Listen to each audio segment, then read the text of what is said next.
During the United States Civil Rights Movement, Cleveland Sellers fought for African Americans to have equal rights by peacefully protesting as part of SNCC, NAG, and the NAACP. Not only was Cleveland Sellers a leader in the Civil Rights Movement, he also participated in the Orangeburg Massacre, was in the group that first started chanting Black Power, and had coalitions with Martin Luther King Jr. and Malcolm X, despite all the consequences he faced.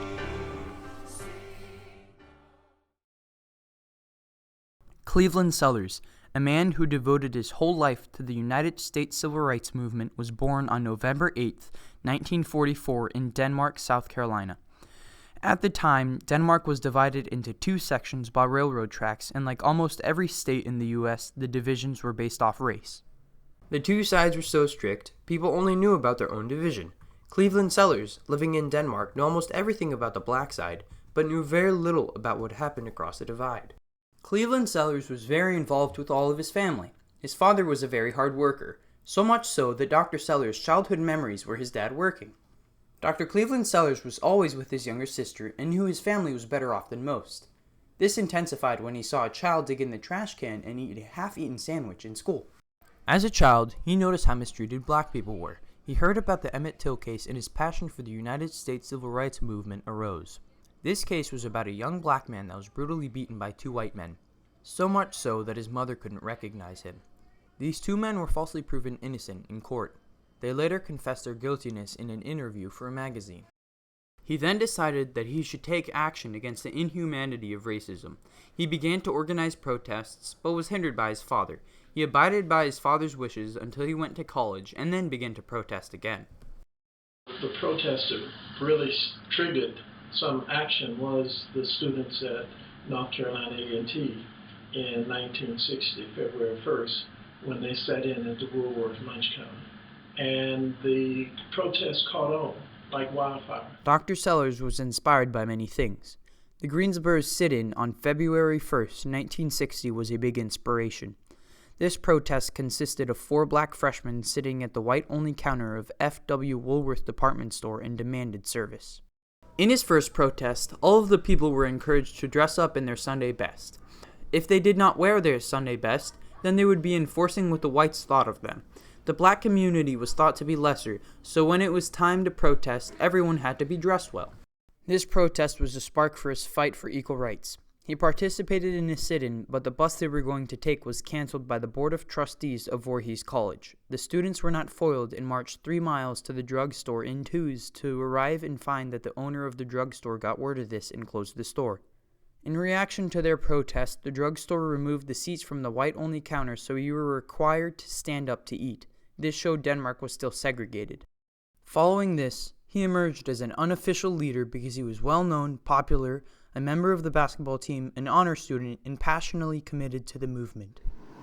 I think that Dr. Sellers, like many of his colleagues who were active in the movement, felt that they really had no choice. They felt that they were confronting a form of injustice that needed to end, and nobody else was going to do it except them. After 1 month of planning, they finally got a rally together. The speaker was Julie Wright from the NAACP's regional office. When he woke up the day of the protest, he was excited and anxious. On his way out to escort Miss Wright, his father approached him and said, "I want you to stop what you've been doing." Hearing this, Dr. Sellers became enraged, but his father's words were law, and he didn't participate. Cleveland Sellers concluded that he had to get away from home to be active in the civil rights movement. He decided that the best way to get away from Denmark was to go to an out-of-state boarding school. He applied for a school but was turned down because the spaces for African Americans were already completely filled. Because of this, he was forced to stay another year and finish high school in Denmark at Voorhees. While he was in high school, the Student Nonviolent Coordinating Committee was established. It started off as the temporary Student Nonviolent Coordinating Committee, and in June 1960, it got its first full-time member. Jane Stembridge was a white Southerner that was later joined by Robert Moses. After a few months, temporary from the name Temporary Student Nonviolent Coordinating Committee was dropped because the students realized they were in for a long, hard battle. This made it the Student Nonviolent Coordinating Committee, or SNCC. SNCC was an organization that fought for equality and rights for everyone.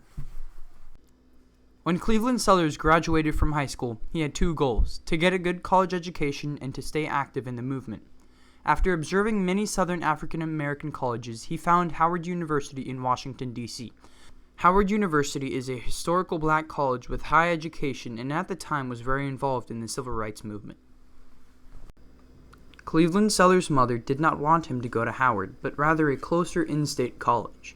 His father didn't care which college he went to as long as he worked hard, got good grades, and didn't waste his father's money. At Howard University, he met many people involved in the movement and joined the Nonviolent Action Group, or NAG. Inside of NAG, there were many influential people to the movement such as Cortland Cox, Muriel Tillinez, Stokely Carmichael, Stanley Wise, William Mahoney, Ed Brown, and Phil Hutchins. On February 5, 1968, students of SC State University decided to organize a protest. This was due to the racism still present in South Carolina even after the Civil Rights Act of 1960 was passed. Several African American students tried to bowl at all-star bowling lanes, but Harry Floyd, the owner, called the police after they attempted to bowl there. The students then protested 3 nights after and made a bonfire. This attracted the attention of state troopers. Suddenly, a banister was thrown from a roof and hit a state trooper. The state trooper began shooting into the crowd of students, which startled the other state troopers. They then instinctively shot into the crowd. These gunshots hit a total of 31 innocent people fighting for their rights.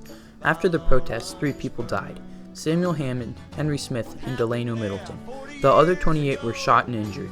Henry Smith looked like Dr. Sellers from afar, so he was shot instead of Dr. Sellers. Although he was shot, Sellers was meant to die that night. Cleveland Sellers, who attended but did not organize the Orangeburg Massacre, was the only one convicted. Due to him being arrested, his life was saved because the whites wouldn't have finished him off afterwards. When Cleveland Sellers was being escorted to the jail, he began screaming, "I'm with the sheriff, I'm with the sheriff, so if I die, you know who's responsible," which may have saved his life as well. After trial for his actions at the Orangeburg Massacre, he headed to New York to meet Jim Foreman and Stokely Carmichael for a press conference about SNCC.